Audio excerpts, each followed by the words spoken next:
All these horses in my car got me going fast. I just wanna do the dash, put my pedal to the gas.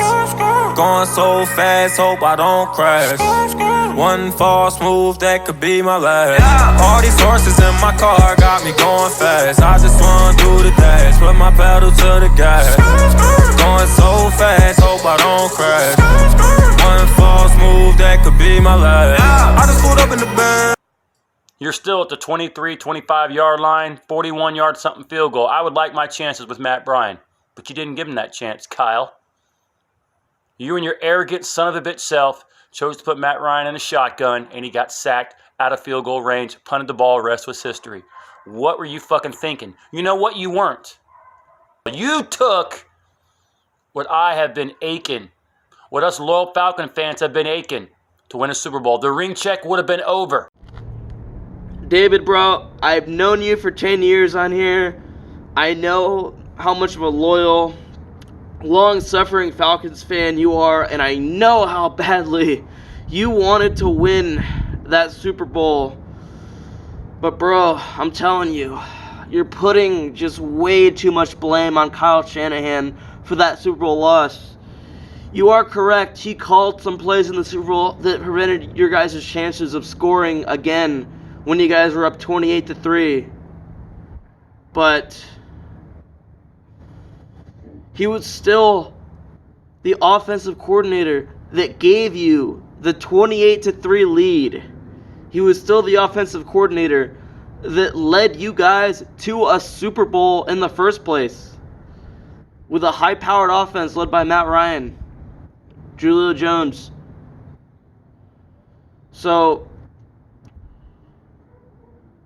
bottom line is the play calling definitely contributed to your Super Bowl loss, but you know what else contributed? Your defense.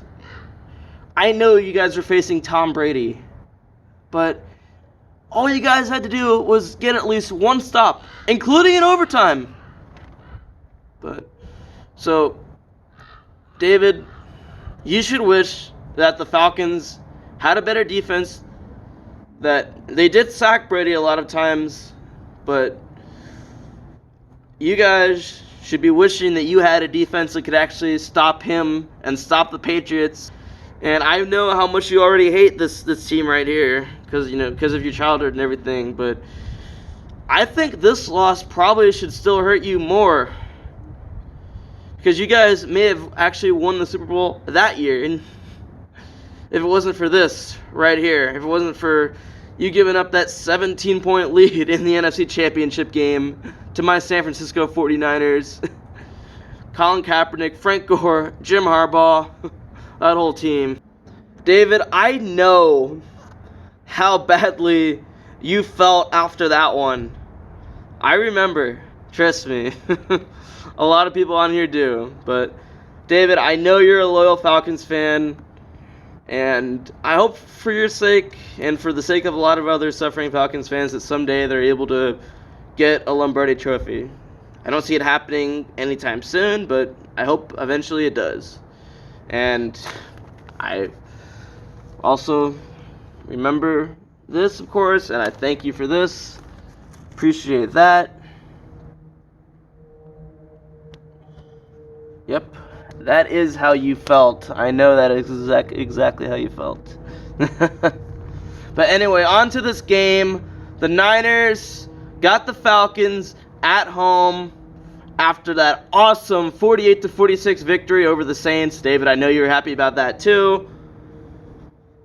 This game, the Niners cannot overlook the Falcons. This should be a win easily, but they cannot have this be any kind of a trap game. They just cannot let the Falcons get off to a big lead, kind of like they did in that second game against the Cardinals. So as long as the defense is able to get on Matt Ryan early, hopefully play better than they did against the Saints last week, and get off to a good start, then the offense should control the tempo for the rest of the game. Now, we do have some injuries, of course. In the secondary, Richard Sherman, Jaquiski Tartt, K'Wan Williams. That'll benefit Matt Ryan, Julio Jones, Calvin Ridley. I see the Falcons scoring a couple touchdowns. I see them scoring 14 points. And the Niners coming up on top. I'm going to say the Niners coming up on top 27-14, maybe 27-17, something like that. That's what I see. DJ on the defensive line, DJ Jones, Julian Taylor, D Ford are out, and that'll benefit the Falcons. Devontae Freeman probably get some yardage, have some big runs, but the Niners will still come up on top. No matter how many injuries you have, both on the defensive line and the secondary, we just have so much depth that this defense can still play well when they need to, but I don't see this being a blowout win. I see us winning by 10 or 13 points, but I don't see us necessarily blowing out these Falcons. And the Falcons, they have a talented team. They do. They beat the Saints 26-9 in the Superdome. And I know a lot of Falcons fans are confident that they could pull off an upset because of that. They definitely have the heart, the character to do it, but they just won't because the Niners are just too much of a good team right now, trying to go 12-2, trying to clinch home field advantage in the playoffs. The Rams benefited the Niners by beating the Seahawks on Sunday Night Football last week, and now the Niners control their own destiny. They're on top of the NFC. They're the number 1 seed, and they're trying to keep it that way. Trying to win out, including Week 17 in Seattle, and that is what's going to happen. Now, the rest of this video, I'm going to touch on something special and dear to my heart. And I hate to even have to, but unfortunately, so June 29th, 2019, I was talking to my good friend Preston Fox, known as Private Fox currently on here. Was known as that, was known before as Falcons for Life. Great guy, great video maker here in the TTC, was a hardcore savage, knew how to get under people's skin. I was talking to him in a Google Hangout on June 29th, and then a couple days later on July 1st, 2019, I got word from my other good friend on here who has met him before, Noah, aka 44 Legendary, of course. We had a bet last week that he paid up $40. Shout out to Noah44. He's a good friend of mine on here as well. He broke me the news that Preston took his own life, and at first I just did not believe it, did not want to believe it, but later found out that it was in fact true, and it just blew my mind. I mean, of course, I was only talking to the kid 2 days before. Throughout the year, I've talked to him a few times. It has been a while. But 2 days before I was talking to him, and everything seemed normal. I didn't see anything that would indicate that he was having any kind of struggles. But a lot of people, they have depression, and people just don't know. They're not good at expressing it. They don't want to express it. My advice for anyone that has any kind of depression is just tell someone. And I'm not gonna say I've never felt depressed. I've definitely felt depressed. I've felt upset. I felt like my life has not been where it should, but I of course would never think about ending my life or anything, but but it breaks my heart that happened. Preston, not everyone on here got along with him. I know I definitely did. He would say some things about me, he would mess with me sometimes, but it was all in fun. Deep down, me and Preston had no issues with me. It was all fun. We talked quite a bit. In fact, he was even thinking about, he even wanted to make a video and talking about how I was a jinx to the 49ers fan base, and I was going to even help him make that, because I thought the idea of it was kind of funny.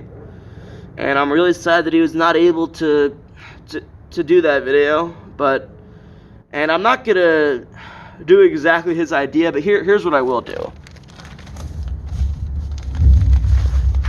These are a couple newspapers from the day I was born, the sports section. This is the San Francisco Chronicle, as you can see, Friday, January 17th, 1997, the day that I was born.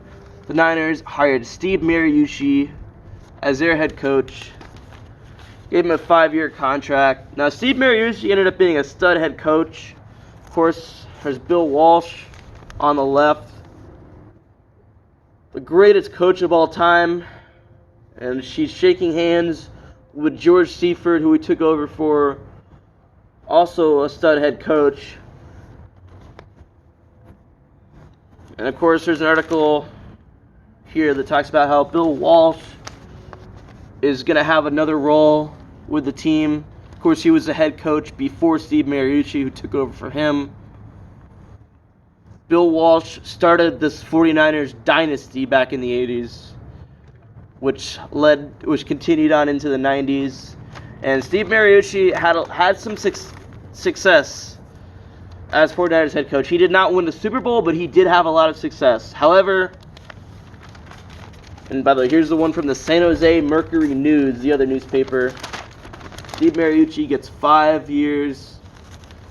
Of course, on both, these are the sports sections of both the San Jose Mercury News and the San Francisco Chronicle. I also have the main front pages of those papers, and it also has the top headline being Steve Mariucci being named the head coach of the Niners. And for Preston, here's what I'll do for you. I'll say that me being born on that day, the day that Steve Mariucci was hired as head coach of the 49ers in 1997, that the Falcons beat the Niners in the divisional round in 1998.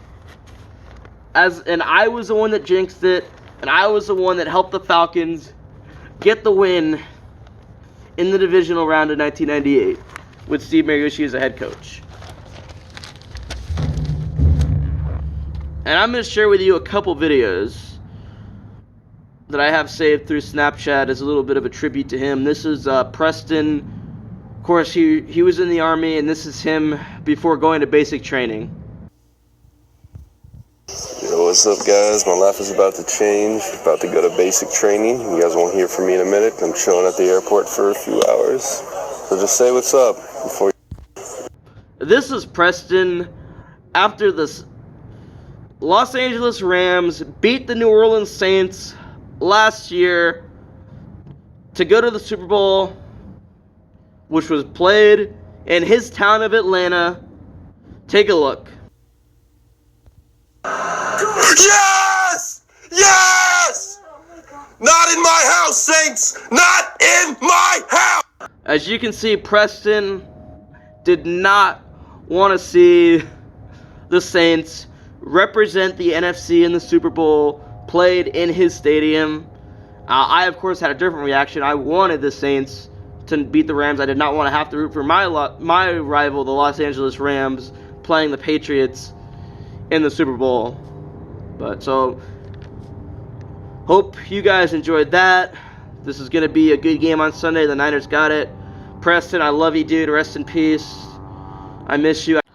Preston, I know you're watching this video from up there, and I know you'll be watching this game on Sunday from up there.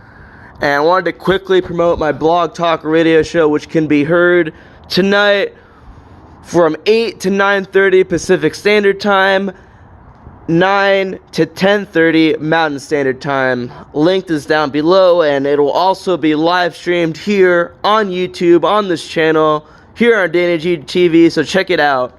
I'm out. Niners got this on Sunday. Peace.